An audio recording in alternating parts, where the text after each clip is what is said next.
శ్రోతలకు the deep డైవ్కు స్వాగతం. ఇది కేవలం ఒక సాధారణ చర్చ కాదు సుమా. మనం సేకరించిన సమాచారం, ప్రాచీన మూలగ్రంథాల ఆధారంగా ఒక నిర్దిష్టమైన అంశంపై మనం చేసే ఒక లోతైన విశ్లేషణ. అవును. పైపై మాటలు కాకుండా కొంచెం లోతుగా వెళ్ళి అసలు సత్యాన్ని వెలికితీసే ప్రయత్నమిది. ఖచ్చితంగా. ఈనాటి మన డీప్ డైవ్ ప్రధాన అంశం the architecture of sloth and the illusion of frugality. అంటే ఈ బద్ధకం ఎలా నిర్మితమవుతుంది, మరి పొదుపు లేదా నిరాడంబరత అనే భ్రమ వెనుక ఉన్న వాస్తవం ఏమిటి అన్నదాని చుట్టూ మన చర్చ తిరుగుతుంది. ఇది నిజంగా చాలా ఆసక్తికరమైన టాపిక్ అండి. ఎందుకంటే బద్ధకం అనగానే మనకు వెంటనే గుర్తొచ్చేది నిద్రపోవడం లేదా ఏ పని చేయకుండా కూర్చోవడం కదా. అదే. కాని మన ఈనాటి ప్రధాన లక్ష్యమేమిటంటే, ఈ బద్ధకం, మందకొడితనం అనేవి ఎప్పుడూ అంత స్పష్టమైన రూపాల్లోనే ఉండవు.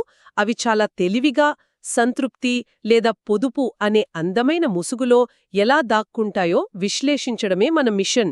వాస్తవానికి మనం రోజువారీ జీవితంలో చాలాసార్లు ఒక మాట అనుకుంటాం కదా, మనకున్నది చాలు, అత్యాశ పనికిరాదు అని.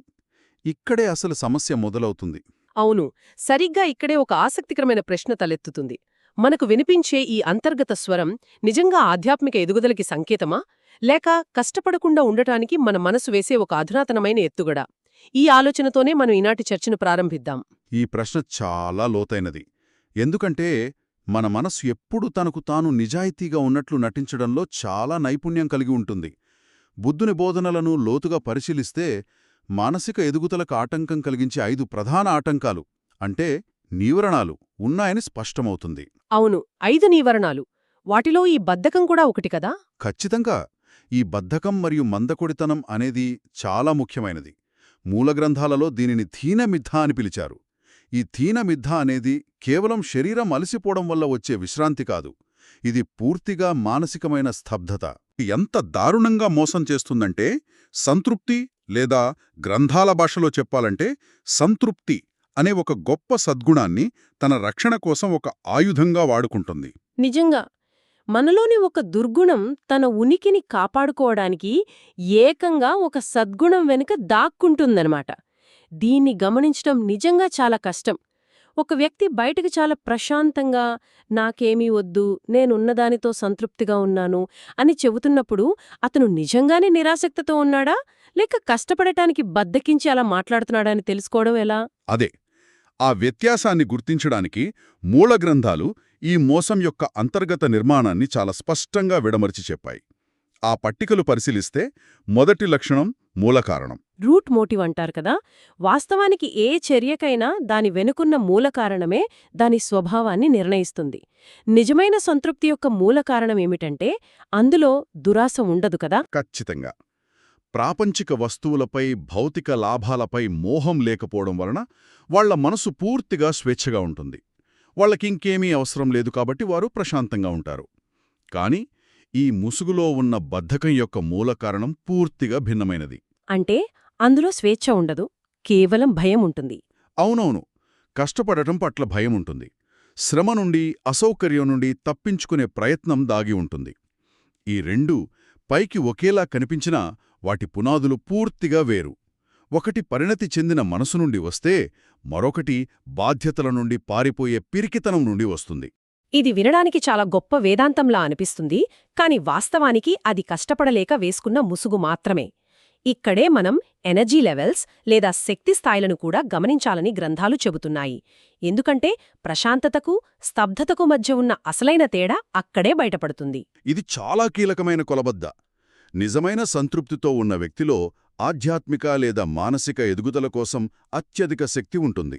ఎందుకంటే అనవసరమైన కోరికల వెంట పరిగెత్తే శక్తి అంతా ఆదా అవుతుంది కాబట్టి. అదే.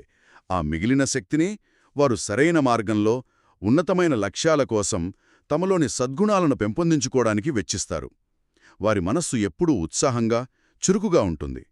కాని బద్ధకం ఆవరించినప్పుడు మనలోని శక్తి పూర్తిగా కుంచుకుపోతుంది లేదా అడుగంటిపోతుంది. అంటే ఎలాంటి కొత్త ప్రయత్నం చెయ్యాలన్నా మనసు వెనకడుగు వేస్తుంది. అక్కడ శక్తి ఉండదు, కేవలం ఒక రకమైన మొద్దుగారిన స్వభావముంటుంది. ఒక చెరువులోని నీరు కదలకుండా ఉంటే ఎలా మురికిగా మారుతుందో, మనసు కూడా అలాగే స్తబ్దుగా మారిపోతుందన్నమాట. ఖచ్చితంగా. దీన్నే మనం పొరపాటున ప్రశాంతత అనుకుంటాం. కాని ప్రవహించే నదిలాంటి శక్తి నిజమైన సంతృప్తిలో ఉంటుంది. ఈ శక్తి స్థాయిల ఆధారంగా వచ్చే ఫలితాలు కూడా అంతే భిన్నంగా ఉంటాయి కదా. అవును.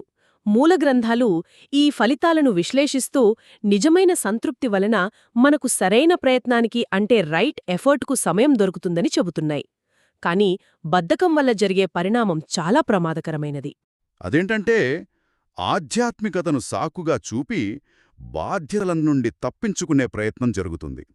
దీన్నే స్పిరిచువల్ బైపాస్ అంటారు. బాధ్యతల నుండి తప్పించుకోవడం కోసం ఆధ్యాత్మిక పదజాలాన్ని వాడుకోవడం అనేది వ్యక్తిగత పతనానికి దారితీస్తుంది. ఎప్పుడైతే మనం కష్టాలను ఎదుర్కోలేక ఇదంతా మాయా, ఇదంతా వృధా అనే మాటల వెనక దాక్కుంటామో అప్పుడు మన అంతర్గత తర్కం పూర్తిగా వక్రీకరించబడుతోంది కదా. వాస్తవానికి నిజమైన సంతృప్తి కలిగిన వ్యక్తి యొక్క అంతర్గత తర్కం చాలా స్వచ్ఛంగా ఉంటుంది. వారి మనస్సు నాకు తగినంత ఉంది కాబట్టి నాకు ఇంకా కోరిక లేదు అని చెబుతుంది. కాని బద్ధకంతో ఉన్న వ్యక్తి అంతర్గత తర్కం నిరంతరం తనను తాను మోసం చేసుకుంటూ ఉంటుంది.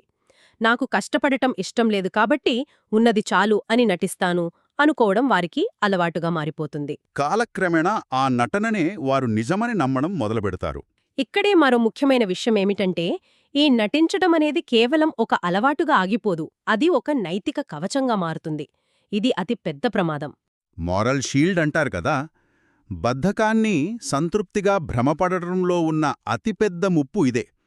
ఇది మన అహంకారానికి ఒక రక్షణ కవచంగా మారుతుంది. ఉదాహరణకు ఎవరైనా వాళ్ళని బద్ధకస్తులు అని విమర్శిస్తే వెంటనే నేను నిరాసక్తతను, నిరాడంబరతను పాటిస్తున్నాను అని వాళ్ళని వాళ్లు సమర్థించుకుంటారు కదా. అవును, ఆ విధంగా బద్ధకం తన చుట్టూ ఒక పవిత్రమైన కోటను నిర్మించుకుంటుంది. ఆ కోటను బద్దలు కొట్టడం చాలా కష్టం. ఎందుకంటే వారు తమను తాము ఒక ఉన్నతమైన మార్గంలో ఉన్నామని బలంగా విశ్వసిస్తారు. ఈ సమర్థనల నుండి బయటపడటానికి బుద్ధుని బోధనలు చాలా స్పష్టమైన మార్గాన్ని చూపించాయి కదా. అందులో ఒక భిక్షు ఉదాహరణను అద్భుతంగా వివరించారు కదా. అవును, ఆ బోధనల ప్రకారం ఒక భిక్షువు ఆహారం, దుస్తులు, నివాసం వంటి కనీస శారీరక అవసరాల పట్ల మాత్రమే సంతృప్తి చెందాలి. అవి ఎలా దొరికితే అలా స్వీకరించాలి. కాని తనలోని కుశలధర్మాలను అంటే మంచి లక్షణాలను పెంపొందించుకోవడంలో మాత్రం ఒక భిక్షువు ఎన్నడూ సంతృప్తి చెందకూడదు. మరింత మెరుగుపడటానికి నిరంతరం ప్రయత్నిస్తూనే ఉండాలి. ఈ వ్యత్యాసం చాలా అద్భుతంగా ఉంటుంది. భౌతిక అవసరాల పట్ల సంపూర్ణ సంతృప్తి, కాని ఆధ్యాత్మిక ఎదుగుదల పట్ల తీరని అసంతృప్తి. అంటే మనం ఎంత ఎదిగినా ఇంకా మెరుగుపడటానికి నిరంతరం ప్రయత్నిస్తూనే ఉండాలి. అంటే భౌతికమైన నిరాడంబరత అనేది మనల్ని బద్ధకస్తులుగా మార్చడానికి కాదు, మన సమయాన్ని, శక్తిని మనలోని ఉన్నతమైన లక్షణాలను వెలికి తీయడానికి ఉపయోగపడాలని ఈ బోధనలు వివరిస్తున్నాయి. ఆ నిరంతర ప్రయత్నం కోసమే బుద్ధుడు తన చివరి మాటలలో అప్పమాద అనే పదాన్ని ఉపయోగించాడు. దీనర్థం నిరంతర అప్రమత్తత. ఈ అప్రమత్తతను ఒక కోట ముఖద్వారం వద్ద కాపలా ఉండే ఒక సైనికుడితో పోల్చవచ్చు కదా. ఆ సైనికుడు ఎల్లప్పుడూ మెలకుగా ఉండి శత్రువుని గుర్తిస్తాడు. అలాగే మన మనస్సు అనే కోటకు ఈ అప్రమత్తత అనేది కాపలాగా ఉండాలి. బద్ధకమనేది సంతృప్తి అనే మునిదుస్తులు ధరించి లోపలికి రావాలని చూసినప్పుడు ఈ అప్రమత్తత దాన్ని పసిగట్టి అడ్డుకుంటుంది. ఇదంతా వింటుంటే దొరికిన దానితో సరిపెట్టుకుని అక్కడే ఆగిపోవటం అనేది నిరాడంబరత కాదు, అది ముమ్మాటికి బద్ధకమే అని అర్థమవుతోంది. ఈ సున్నితమైన విషయాన్ని అర్థశాలిని అనే ప్రాచీన గ్రంథం మరింత లోతుగా విశ్లేషించింది. అవును, ఆ గ్రంథం బద్ధకాన్ని కేవలం అలసటగా కాకుండా కుంగిపోతున్న లేదా స్తబ్దుగా మారిన మనసుగా వర్ణించింది. ది సింకింగ్ మైండ్ అంటారు. మనసు యొక్క మందం లేదా కదలలేని స్థితిగా ఈ గ్రంథం బద్ధకాన్ని వివరించడం చూస్తే మానసిక రాజీ అనేది ఎంత నిశ్శబ్దంగా జరుగుతోందో మనం గ్రహించవచ్చు. ఖచ్చితంగా. మనకున్నది చాలు అని మనసు చెప్పినప్పుడు అది వాస్తవానికి వీర్యం అనే అత్యంత ముఖ్యమైన లక్షణాన్ని మూసివేస్తుంది. బుద్ధుని బోధనలలో వీర్యమంటే కేవలం బలం కాదు, అది సరియైన దిశలో పెట్టే అలుపెరగని ప్రయత్నం. ఎప్పుడైతే మనం తప్పుడు సంతృప్తిని ఆశ్రయిస్తామో అప్పుడు ఈ వీర్యం నశించిపోతుంది, మన సామర్థ్యాన్ని మనమే తగ్గించుకోవడం మొదలుపెడతాం. అప్పుడు మనస్సు కేవలం సాకులు వెతకడం మీద దృష్టి పెడుతుంది. ఆ సాకులు ఎలా ఉంటాయో కూడా మూల గ్రంథాలు చాలా స్పష్టంగా చిత్రించాయి. సందేహించేవాడు సాకులు చెప్పడంలో నిపుణుడు మరియు ప్రయత్నం చేయడానికి సరైన సమయం కోసం ఎప్పుడూ కారణాలు వెతికేవాడే బద్ధకానికి నిలువెత్తు రూపం. అవును, ఆ వాక్యంలో చెప్పినట్లు ఇప్పుడు బాగా చలిగా ఉంది, ఇప్పుడు బాగా వేడిగా ఉంది, ఇప్పటికే చాలా ఆలస్యమైంది, ఇది సరైన సమయం కాదు అని చెప్పే కారణాలన్నీ ఈ కదల్లేని స్థితి నుండే వస్తాయి కదా. నిజమే. బద్ధకమనేది ఎప్పుడూ నేను పని చెయ్యను అని మొండిగా చెప్పదు. అది చాలా తార్కికంగా మాట్లాడుతుంది. ఈరోజు మనం చాలా సాధించాం గదా, ఇప్పుడు విశ్రాంతి తీసుకుందామని మనల్ని మనం నమ్మించేలా చేస్తుంది. ఆ మధురమైన మాటల వెనుక ఉన్న నిజమైన ఉద్దేశ్యాన్ని, ఆ మొద్దుబారిన స్తబ్దతను గుర్తించగలిగినప్పుడే మనం ముందుకు సాగగలం. నిజమైన నిరాడంబరత అనేది మనల్నిప్పుడూ కర్మవిముఖులం చెయ్యదు, అది మనల్ని మరింత బాధ్యతాయుతంగా మారుస్తుంది. వాస్తవానికి ఒక వ్యక్తి నిజంగా నిరాడంబరంగా ఉన్నప్పుడు వాళ్ళ మనసు ఒక పదునైన కత్తిలా ఉంటుంది. ఎలాంటి బరువులు లేని మనసు ఎంతో చురుకుగా పనిచేస్తుంది. ఇప్పటివరకు మనం చర్చించిన ఈ లోతైన విషయాలన్నింటినీ ఒక్కసారి చూసుకుంటే, మనం దేనినైతే సంతృప్తి అని, శాంతి అని నమ్ముతున్నామో, దాని పట్ల మనం అత్యంత జాగ్రత్తగా ఉండాలని స్పష్టమవుతోంది. అది నిజంగా మనల్ని ఉన్నత స్థాయికి తీసుకెళ్తోందా, లేక మనం ఎదగకుండా మనల్ని అక్కడే ఆపేస్తోందా అని నిరంతరం విశ్లేషించుకోవాలి. ఖచ్చితంగా మనలో బద్ధకం ప్రవేశించిందా లేక నిజమైన సంతృప్తి ఉందా అని తెలుసుకోవడానికి మన శక్తి స్థాయిలను, మన అంతర్గత తర్కాన్ని నిరంతరం ప్రశ్నించుకుంటూ ఉండాలి. ఈ సూక్ష్మమైన తేడాను గమనించినప్పుడే మనం మన సామర్థ్యాన్ని పూర్తిగా వాడుకోగలం. ఈ సుదీర్ఘమైన విశ్లేషణను ముగించే ముందు, ఈనాటి చర్చ ఆధారంగా ఒక లోతైన ఆలోచనతో ఈ డీప్ డైవ్ను ముగించాలనుకుంటున్నాను. మూల గ్రంథాలు మనకు బద్ధకం మరియు సంతృప్తి మధ్య ఉన్న సన్నని గీతను చూపించాయి. మనల్ని మనం ఎలా మోసం చేసుకుంటామో కళ్లకు కట్టినట్లు వివరించాయి. అవును. జీవితంలో గొప్ప సద్గుణాలుగా భావించే శాంతి, దొరికిన దాంతో సరిపెట్టుకోవడం లాంటివి వాస్తవానికి మనం నిజమైన సామర్థ్యాన్ని చేరుకోకుండా నిరోధించే మన మనస్సు యొక్క అత్యంత తెలివైన ఉపాయాలు. అయితే పరిస్థితి ఏమిటి?